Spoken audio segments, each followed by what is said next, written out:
Uh, yes, I'm feeling much better now. Yes, and I just gotta. Oh, my friends! Hello, hello, my friends. I am, of course, Nook of the book, and I was just talking to this little bird right here, sitting on my windowsill, and he's been telling me that my Fae friend came to help me, and that was a good thing because I was off my tits. So now I'm back. I'm fully healed. No more pain medication for me. I am doing quite well. So, my friends, I would like to continue with our tale about the Night Sky Syndicate. Yes, you see, the Night Sky Syndicate are on the planetoid known as Garden, and as we all knew, she was landed. They landed there at the behests of Max, the tiny kobold, and of course Jack, their captain. Once they got to Garden, they were able to make a little bit of money at the immovable Warforge, the fighting district arena run by Vestige, a very tall, very manageable Warforged. Now, when the two that went in, there was a Flannery fought against Walk, and he was able to defeat him quite well. However, there were others that were there, like Boba and Santia and Sina. You see, Boba was the Fave fighter. He was a giant male GIF fighter, well to fight our friend Flannery. And of course, he was the one that took Flannery's head. Of course, they put it back on, because of course, these are blood sports that are made mostly for show, which they found out from Walk, who was a male half-orc fighter. You see, Walk actually owned a bar near the fighting pit, the immovable Warforged, and right there, he basically used his winnings to help him run his business, and from that he was able to go ahead and make a nice sum. After they fought, he invited Flannery back to his tavern at any time. Now, Flannery, being the unattached male that he was, decided to take in one of the bordellos, and he found one. It was called the Flirty Femme. There, they gave Flannery a choice in his styles, for he was asked if he wanted a happy ending or a sad ending. And of course, you know Flannery, putting things in his mouth that he shouldn't be doing, and other things. Well, he decided to have the sad ending. And we all know what a sad ending is. Yes. You see, they went ahead and showed him that the young lady who had been massaging him was in leg braces and was barely able to walk. And then she walked over to a young boy who he was there, and he had a dog that he had to put down. And he kept on saying, "It's okay, it's okay, it's okay." And there was a guy playing a sad song. And Flannery watched as the boy put the dog down. Then the woman came back over and gave him a hand job. Hence, don't ask for a sad ending. Never, children. Never ask for a sad ending. If you ask for a sad ending, you will still get a hand job, but it will still be a very sad ending. So, after that, Flannery and the group went back to the hotel. Until, of course, they met a tall beetle man. He was about 10 foot, I believe. Could have been bigger. I don't know. I see Flannery and I see Joe Rock and I see those guys and I go, oh, those are big boys. And but they're all bigger people. And in fact, my true form is much larger than them in all ways, young ladies. Yes, it's all in proportion. Yes. But anyways, I'm getting off topic.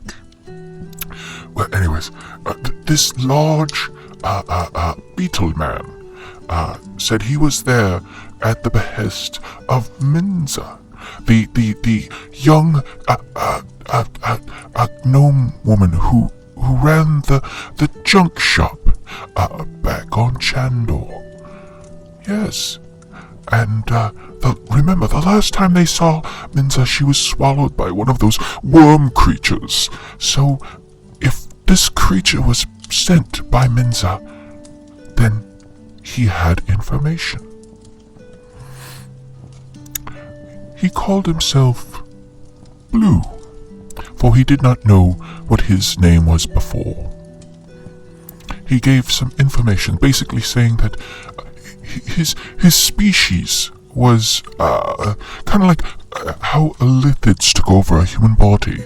Only when they change the body, they do not remove the brain like lithid tadpoles do. Because as we all know, lithid tadpoles become the brain and then change the body to look more lithid-like. And sometimes they will keep other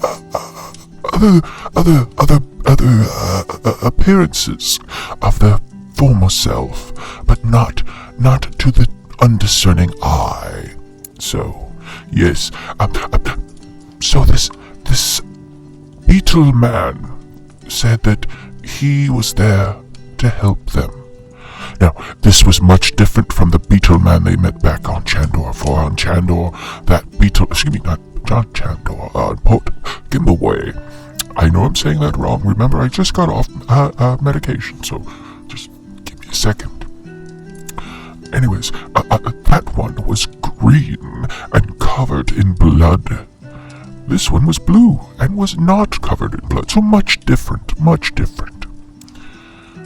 So our good friends decided to let him stay with them. However, he did not want to stay in the building. He wanted to burrow underneath some rock and dirt, because that's where he liked to sleep. So, with that, our friends went to meet the Queen. Yes, the Queen, she, in all of her wonderful accoutrement, was, of course, flanked by some of her personal guard. There was, of course, Justine Bloodfire. She was a female goblin paladin, very wanting to prove herself to her sisters in arms, for there were others that did not see her as a full member of the guard, and that was, of course, Pippi Bloodfire. She was one of the fighters of the Bloodfires. As, of course, Rachel Bloodfire. She was a goblin rogue and in charge of the secrets that swam among Garden. Serena Gracewin, the Queen of Garden, allowed them to remain if they left behind Jack. Jack, of course, was not going to have it, but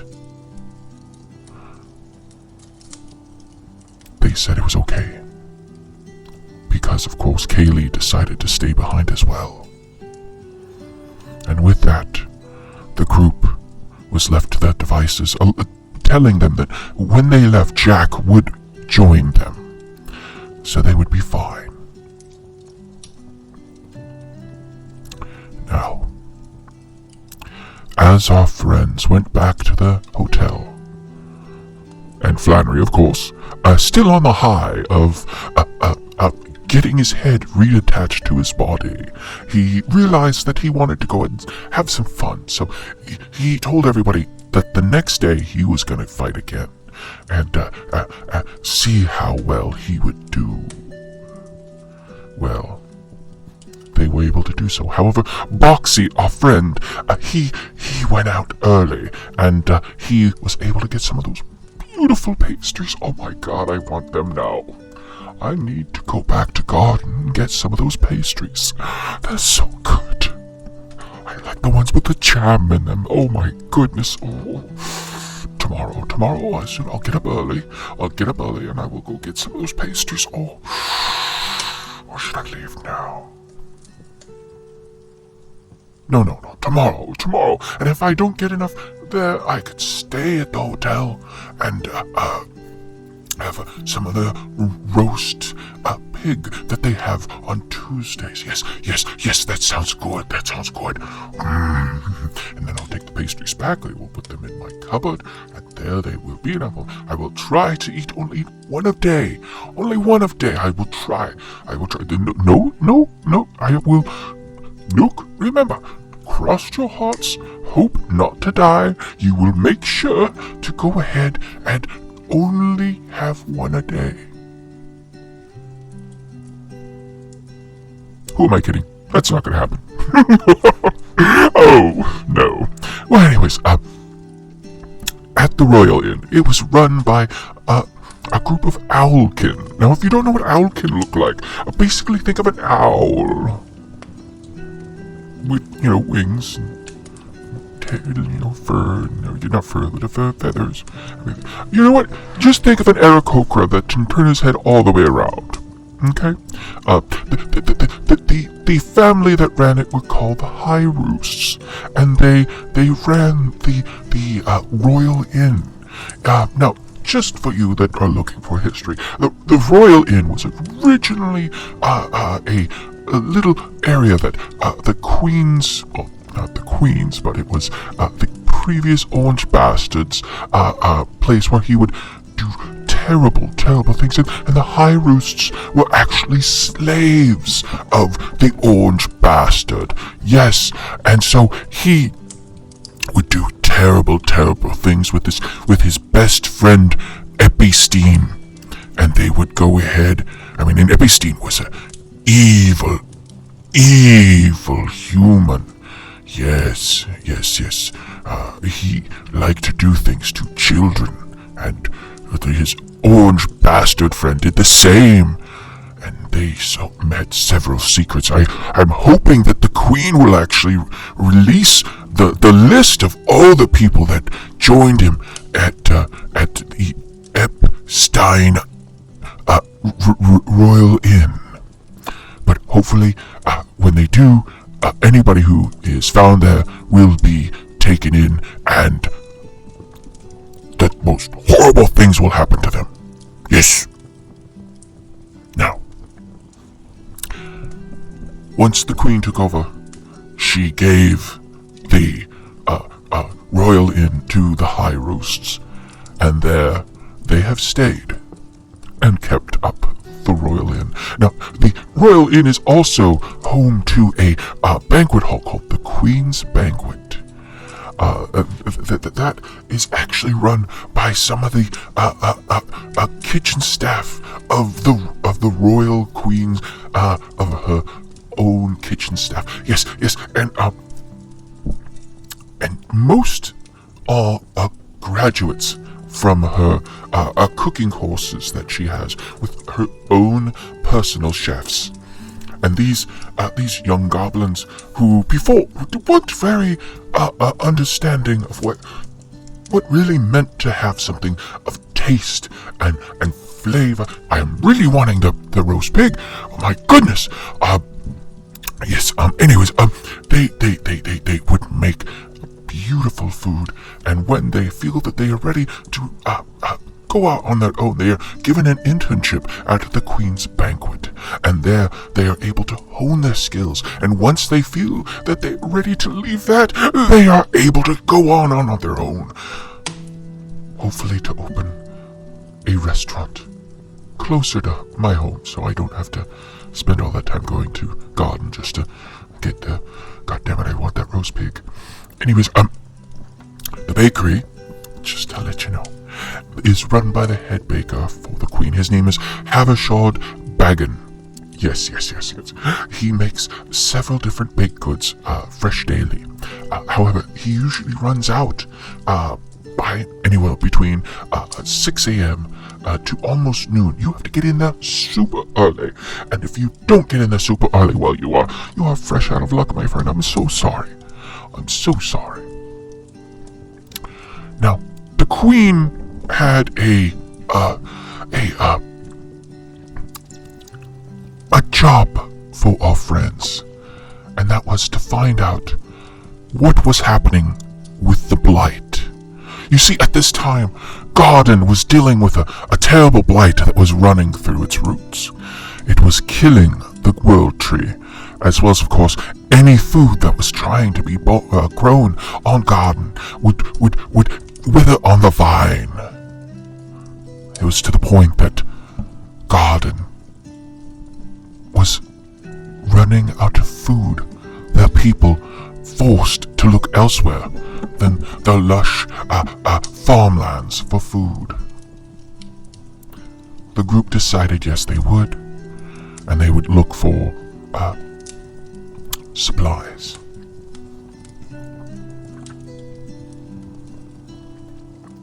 Now, the next day they did some shopping.